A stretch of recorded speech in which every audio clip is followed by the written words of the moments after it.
Hello class, welcome to Crack Grade B. This is second video in the derivatives. We'll discuss the types of derivative and the first type is forward in this video. So let's begin. Forward is I can say a basic derivative. Derivatives.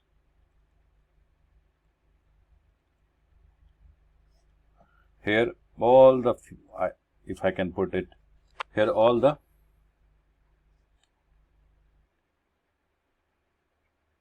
if I can say here all the basic things of derivatives is there.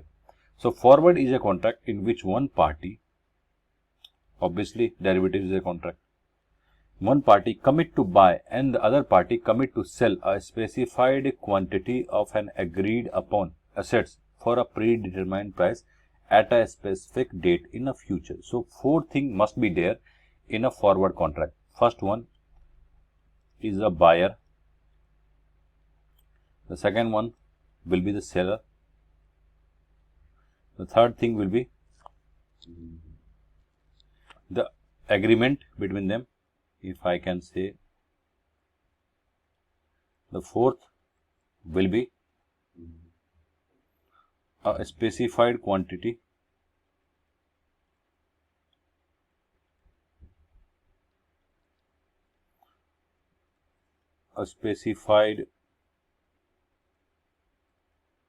price and a future date. So if I can put it a future date. So these things, if these six things are existed in any contract, that contract automatically become a forward contract. So it is a customized contract. And the seventh thing will be it is a customized contract.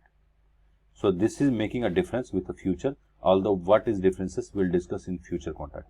So customized contract in the sense that the terms of contract are agreed upon by the individual party. Hence it is a OTC because two party, no stock exchange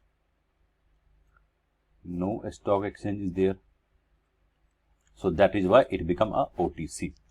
So if I can put it with the example that if suppose there is a farmer or wheat farmer and there is a bakery who is making a bread maker, a bakery. So wheat farmer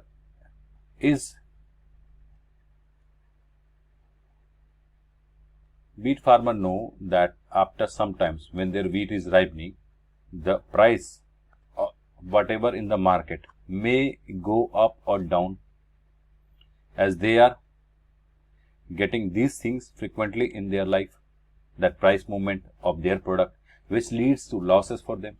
So farmer is thinking that if price collapses, suppose the price is right now at rupees 30 or 40 per kg, after 2 or 3 months when the wheat will be ripening or finished, the price if go down to rupees 25, that means a total huge loss, because by earning rupees 25 only, they only cover the cost which incurred for this farming. They will not getting any profit from this occupations. Now the bread maker, if the bread maker is thinking that look, after 3 months, if due to any drought and flood and any of the natural circumstances or man-made or any taxation policy or any government regulation, if the price of wheat will be increased drastically, which are now at 30 or 40 rupees per kg in the market, and after 3 months it will be going up to 50 or 60 rupees per kg, then it will definitely a loss for me. So they both want to enter into contract. So a contract is entered between a farmer, wheat farmer, and a bread maker. So they are entering into contract that look, the farmer is saying that I agree to sell 500 kg wheat at rupees 40 per kg after 3 months to the bread maker. Now the farmer is giving 500 kg of wheat and bread maker will be giving rupees 20,000 to the farmer. This is how the forward contract is making, or this is how the forward contract is building up.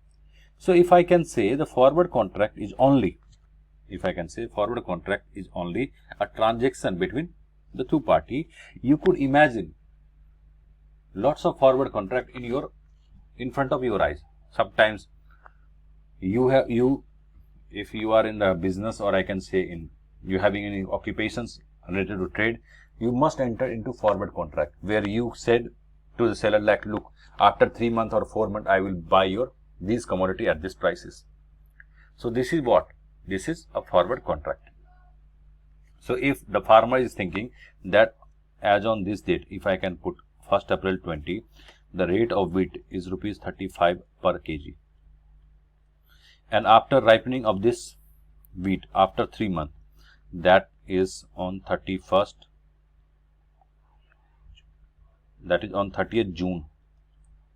Why I am putting this date? Obviously the ripening date will be maybe varied, but I can put it. So the price will be at rupees 30, or I can say 25 per kg. It means what? I am getting a loss. Now the bread maker is also thinking the price is at on 1st April 20 is rupees 35 per kg for the wheat.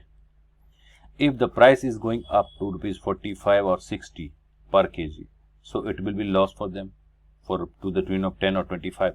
So both want to reduce their loss and both want to ensure the flow of a stock. So they agreed into a contract. This is a forward contract.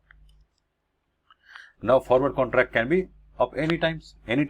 So suppose it is seen frequently in your house in case of jewelry. So if there is a marriage, if the marriage is fixed in your house for some your relative, or I can say within your cousins or brother and sisters, so your father and mother will be going to jewelry shop, that look, the price of gold right now is rupees 50,000 per 10 gram. So please take some advances and book this price for me. I will buy the gold up on the date of marriage, that I can put in simply at 30th September 20. So at 30th September 20, whatever will be the rate, I will buying this gold from you to the tune of whatever the quantity I have mentioning. I will give some advances to you and I will buy this gold at rupees 50,000 per 10 gram. This is what? This is a forward contract. On that date, if the gold prices is at rupees 60,000 or 65,000, whatever will be the cases, your parents or you will be getting the golds at the rupees mentioned in your agreement, or I can say verbal agreement between you and the jeweler. So this is a forward contract simply. Now the risk in forward contract. Some risks are associated in the forward contract. So that is why this contract is not very much popular, although these are frequently entered by different individuals or different enterprises within their counterparty. So first one is the credit risk. Does the party have the means to pay? So if at the time, suppose that jewelers bought the gold, or I can say 100 grams gold for your family, and at that times, so the jewelers is investing money. You only paid some token money, but jewelers is also arranging that golds by purchasing from the market on this price for you, that after that days they will buy from me. So jeweler is also buying that. But at that time, is if due to some circumstances that you are not able to pay them, so this is the risk of credit, that you might not pay. The second thing is operational risk. Will the other party make delivery? Will the other party accept the delivery? So maybe the circumstances change. Jeweler is not able to give you the jewelry. He become bankrupt or the shop is closed down. So this is what? This is operational risk. Now liquidity risk. In case the either party wants to opt out of the contract, how to find another counterparty? So if suppose at that time the jewelry is at rupees 60,000, or I can say gold prices at rupees 60,000 per 10 gram, what will be the consequence? The jeweler may say that look, now the price is rupees 60,000 per 10 gram. You have given only rupees 50,000 or 10,000 to me, so I will not be able to sell you the gold at this price right now. So this is counterparty risk and liquidity risk. And the second scenario will be also there. So you do not want to purchase the gold at rupees 60,000 per kg because a mutual understanding created between you and the groom side or bride side that look, we'll not buying the gold right now because the price is higher. We'll deposit this money and we'll buy the gold when once the gold prices will be decreased or coming down. So this is how this risk is playing out in the forward contract, because there is not any regulator there, not any margin money will be there. So we'll ask the question, what is margin money? I will tell you, not margin money will be there, not any third party, or I can say any bank account is there. So these are the things are missing. So this is how the risk will be greater in forward contract. That is why the forward contract is not frequently entered, or it is totally beyond the regulations of stock exchanges. Now the second thing is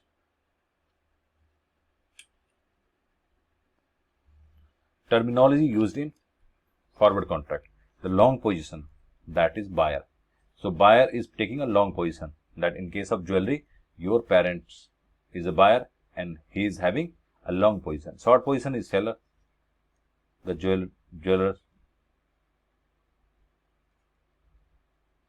Now the spot price of the assets in the spot market. So right now it is rupees 50,000 per 10 gram.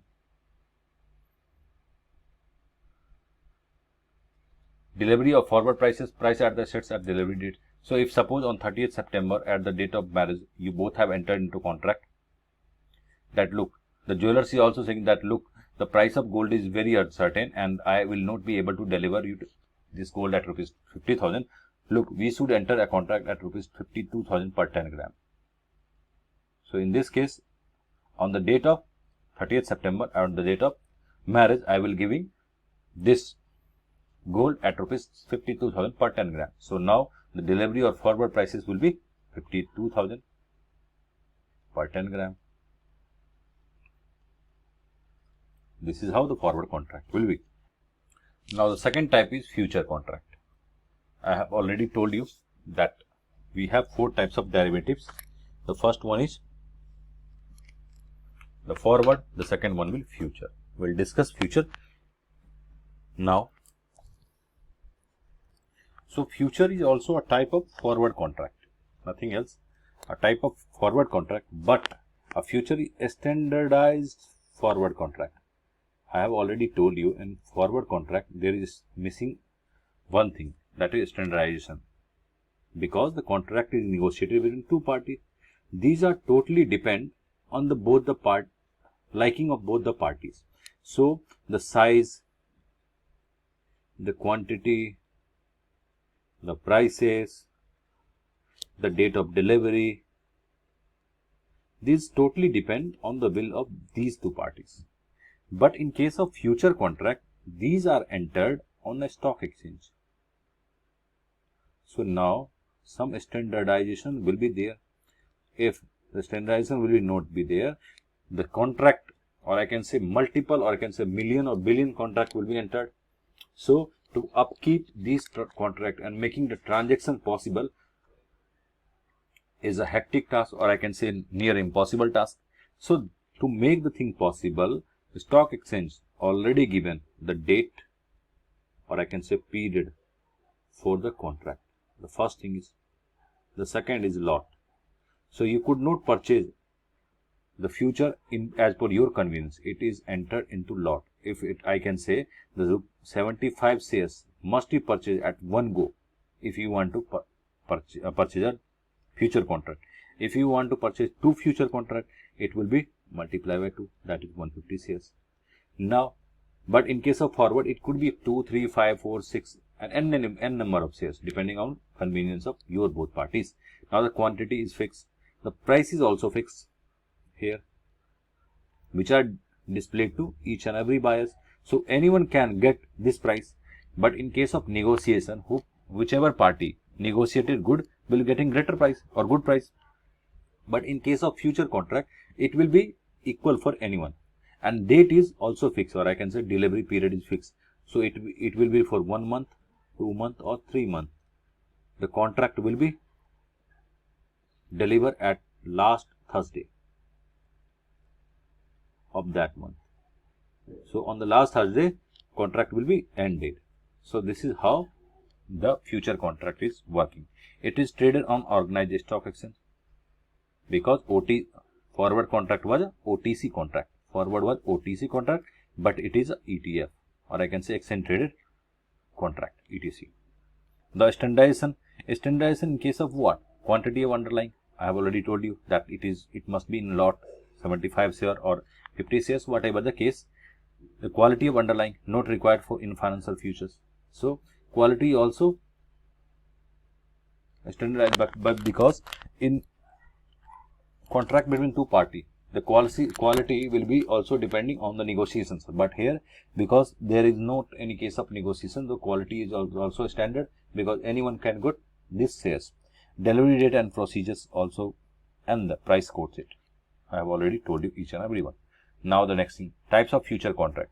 The future contract could be of stock future trading, that is, it is dealing in the shares of different company. So if you want to stock futures, it will be dealing in the shares. Now commodity future, it will dealing in the gold future, crude oil futures, and any other commodity which are prescribed. Now the index future will be dealing with the stock market indices like Nifty 50 and BSE Sensex. So different name is there for the future contract. This is for spot market contract, Nifty 50 and BSE 30 or BSE Sensex. Now the closing of future position. So in forward case, what we have seen, that at the time of delivery date, your family purchased the gold, getting the gold and paying the price to the jeweler. Or in case of bakery and the farmer, the bakery owner is giving 20,000 to the farmer, and farmer is delivering the wheat to the bakery owner. But here the transaction will be totally different, because the things are going into terminal, I can say computer terminal, or over the network. The things will be different. Most of future contracts are not held till expiry, but closed before that date.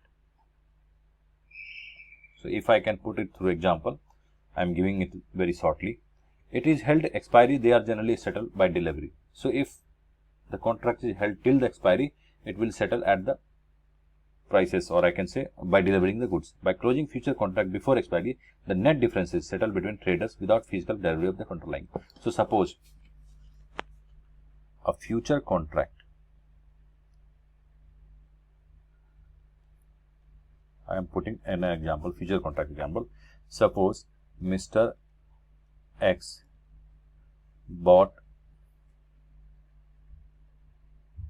a future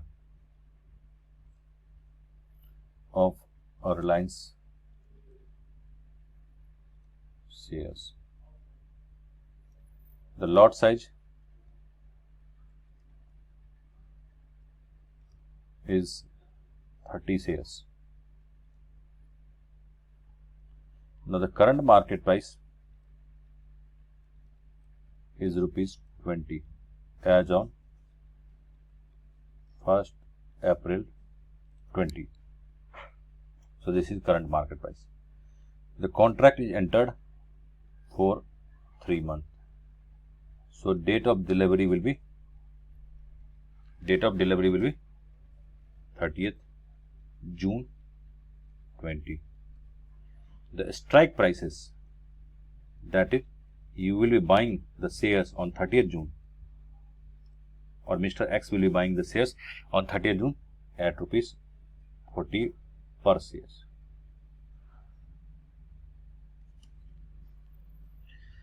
So this is a contract entered between Mr. X and a seller, if I can name him Mr. Y.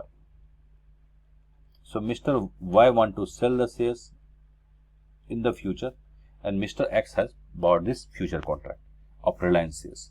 So the Mr. X and Mr. Y is in contract.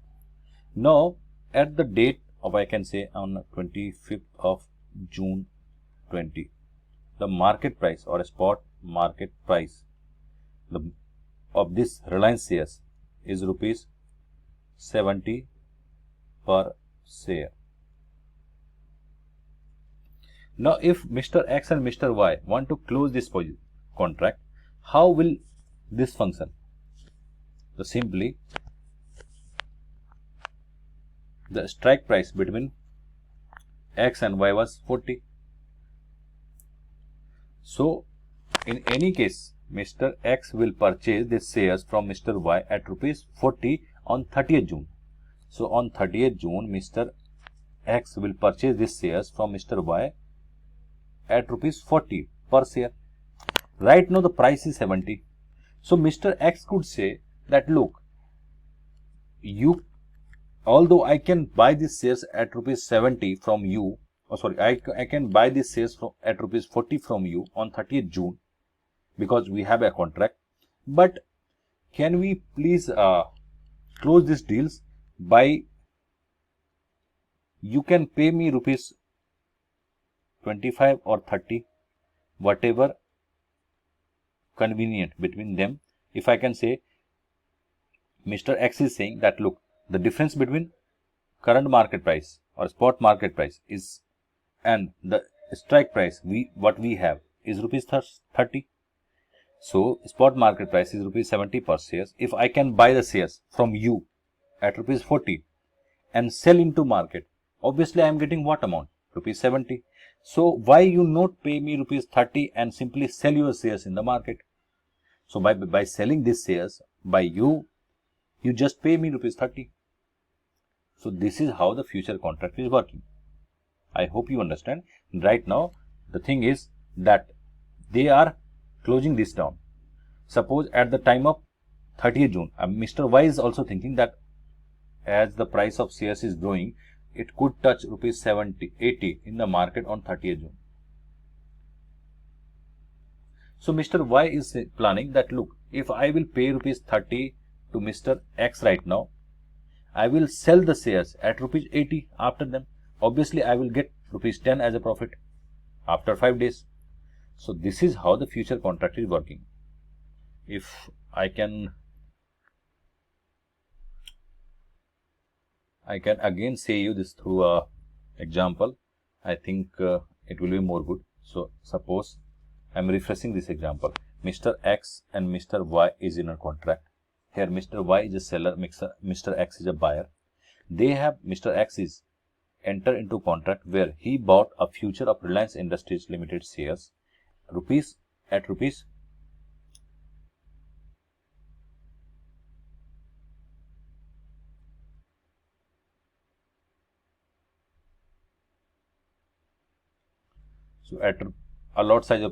shares per share. So current market price is rupees 20 as on 1st April. So they have entered into contract. After 3 months, Mr. X will be buying these shares at rupees 40 per shares. Now the price on 25th of June is rupees 70 per share. Mr. X and Mr. Y want to close this deal. How this deal will be closed? Simply by paying the difference between current market price and the strike price. If Mr. Y will pay this amount to Mr. X, the contract will be over, and Mr. Y will free to sell these shares into market at any date. So this is how the future contract is happening. If I can say it in the perspective of Mr. Y, suppose here Mr. Y is entered into selling up shares. Mr. Y enter his sales of RIL shares with Mr. X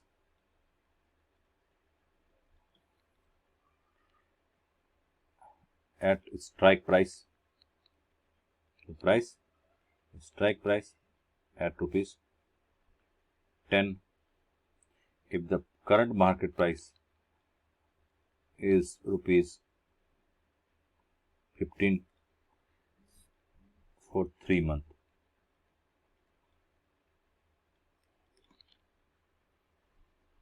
If after as on 1st April 20, so on the 30th June the contract must be ended by Mr. X will be buying these shares at rupees 10 from Mr. Y. Now the Mr. Y is thinking that shares price will be going down. So that is why he is entering into contract at lesser amount or lesser strike price. Now at the 25th of June 20, the share price of Reliance Industries Limited is at rupees 4 per share.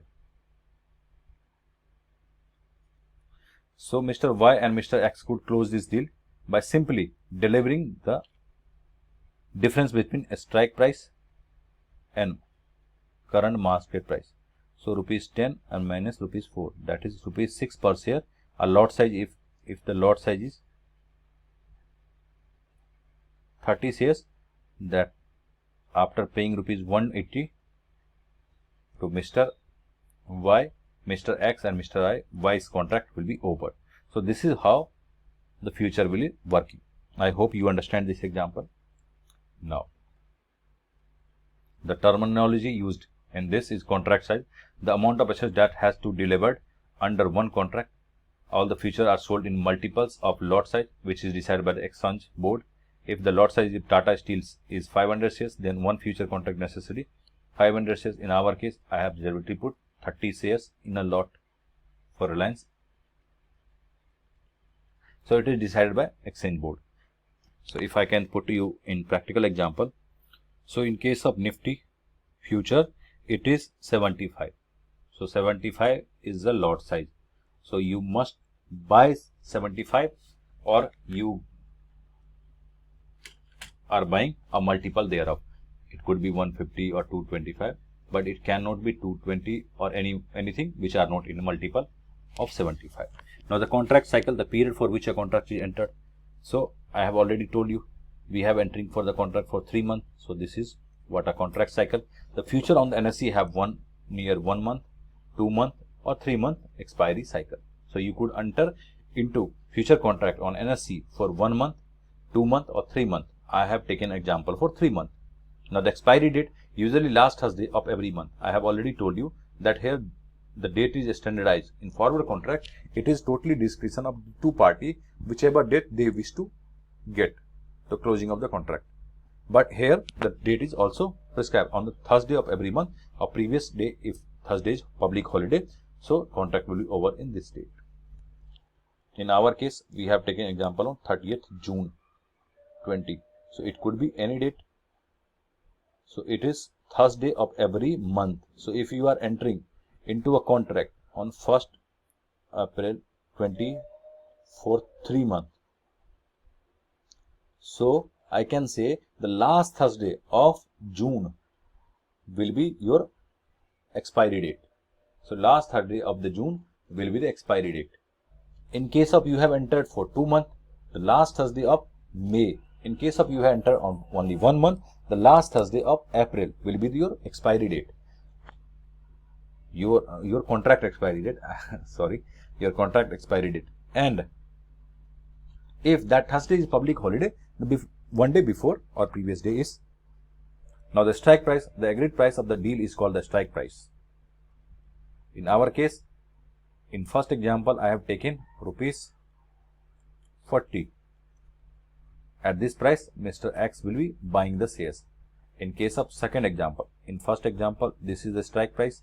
In second example, I have taken rupees 10 as a strike price. Now the cost of carry. Cost of carry is difference between strike price and current price.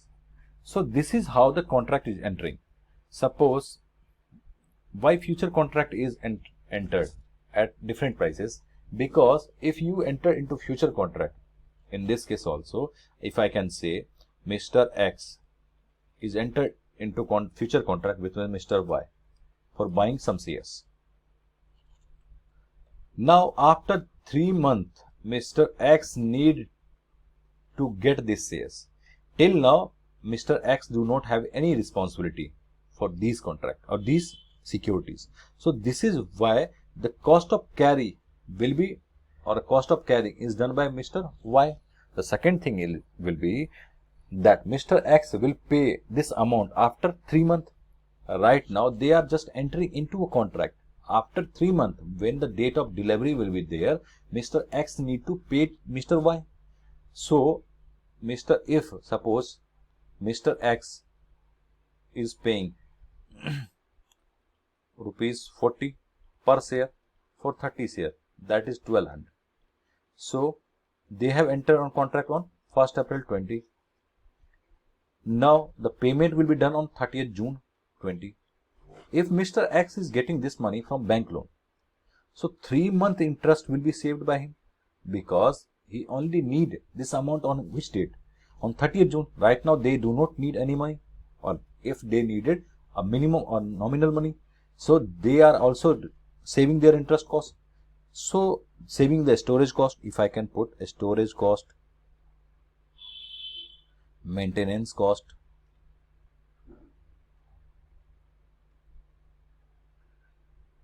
interest cost, so these costs are saved by whom? This buyer. So this is how these are called a cost of carry, cost of carrying of these contracts. So if the deal is going to close, if suppose at the last Thursday of the month, if you are at before 4 or 5 days entering into the contract for 1 month, the cost to carry will be very less, because interest saves or interest expenses will be reduced, because you need money within a 4 days. So interest is not saved for 3-month period or 2-month period. Maintenance cost will be also arises within a 4 days. A storage cost will be also arises within 4 days. So that is why per day cost will be reduced, or I can say per day cost saved will be reduced. So that is why cost to carry will be lower at the time of closing of the contract. Margin. A margin is the amount of money that must be deposited with the clearing houses by both buyer and seller in margin account in order to open a future contract. So there must be a margin. So if I can say, if you wish to enter into future contract, now go first into forward contract. What we have discussed, that in forward contract both the party enter into negotiation. After some period they agreed that, look, I am going to sell this wheat to you or jewelry to you, and second party is selling saying that I will buying this wheat or gold from you at this price. But at the time of delivery, or I can say at the expiry of contract date, both the party are taking different stances, that look, I am not going to buy, I am not going to sell, because if the current market price of the gold is rupees 70,000 per 10 gram, why should I sell to this gold to you at rupees 50? Not why I am not selling this gold to in the market by earning 20,000 per 10 gram? So why I am selling this to you? Am I a fool? So to reduce, or I can say to eliminate this kind of risk, a margin provision is established, where the contract prices is daily mark to margin or mark to market. When there is a mark to market things is done,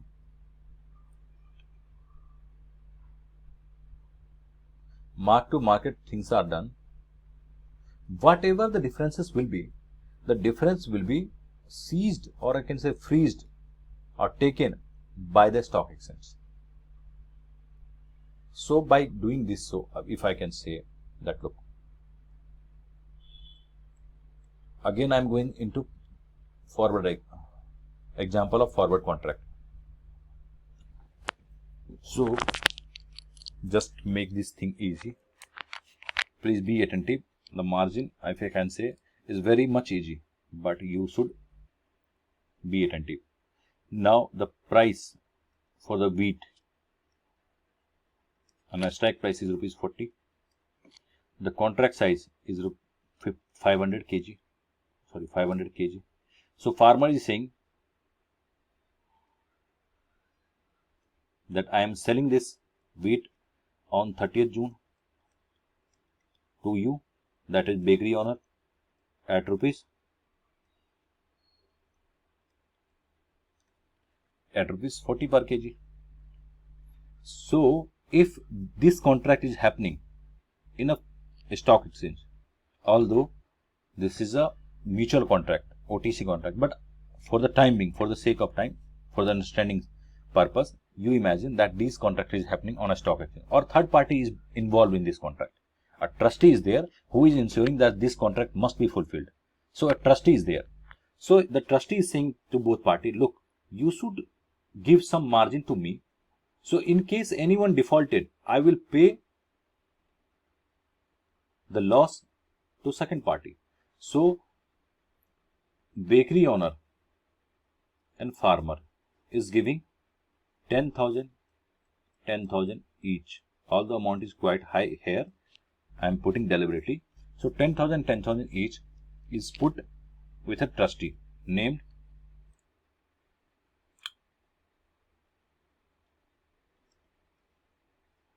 Hero. So Hero is a trustee here. Although name is not good, I can put Nikhil. So Nikhil is a trustee here. So Nikhil is trustee here. Bakery owner and farmer both deposit 10,000 rupees in with Nikhil. Now the next day, or if I can say the mark to market is done here on monthly basis, not daily basis. So transaction will be on 30th April, after 1 month, on 30th April 20, the rate of wheat in the market is rupees 50 per kg. Now the chances is that farmer will say that look, the rate is higher in the market and we have entered at lower rate, so I will not going to sell the wheat to you, I will directly selling in the market. So here the chances of default from the farmer is higher, or I can say the chances of default from the farmer is greater here. So rupees 10 per kg for 500 kg, that is 5,000 will be seized from their account. That in case they defaulted on this date, that on this date if they want to sell to any other, so rupees 5,000 from farmer account will be paid to whom? The bakery owner. That look, you could use this 5,000 rupees and you could buy to anyone else at rupees 50 per kg. Now on 31st of May, after 1 month, now the price go down at rupees 30 per kg. Now the chances is that the bakery owner will say that look, I can buy this wheat from market at rupees 30 per kg. Why I am giving 40 rupees per kg to you? The chances of default from the bakery owner will be greater. So the rupees 10, because difference between the prices and the strike prices and the current market prices. Rupees 10 multiplied by 500, because the contract is for 500 kg. So it will be taken from his account and given to Mr. Farmer. Look, in case they defaulted, he will get this amount and buy sell the wheat at rupees 30 kg to anyone else, and rupees 5,000 will be benefit for you, because rupees 5,000 is a reward for you in case Mr. Bakery owner defaulted. So this is how the mark to margin will be done. So rupees 5,000 is taken from his account, they will remain with 5,000 only. So this is how the mark to market is done. We'll discuss in detail in later slides. It ensures the performance of the term of contract. Obviously, if any party defaulted, the margin money from defaulter account will be given to the counterparty or different party. It's aimed to minimize the risk of default of either counterparty. So in this case, if bakery owner defaulted, money will be paid to farmer. If farmer defaulted, money will be paid to bakery owner. Whatever the difference will be, that amount will be given to bakery owner or farmer. That look, you could do this into market on this price also, because you are not suffering any loss. If suppose the bakery owner defaulted at rupees 30 per kg, farmer is getting rupees 5,000, and farmer could also get by selling this wheat in the market rupees 15,000 plus 5,000 is given to them by this trustee person Nikhil. So farmer is also getting 20,000 right now. If the farmer is defaulted at rupees 50 per kg, in this case, if bakery owner is buying this at rupees 25,000, 5,000 compensated by Nikhil to him, he is a trustee. Now again the cost of bakery owner is again 20,000. So this is how the future contract is made through margin. So margin is one thing which is making difference between future contract and forward contract.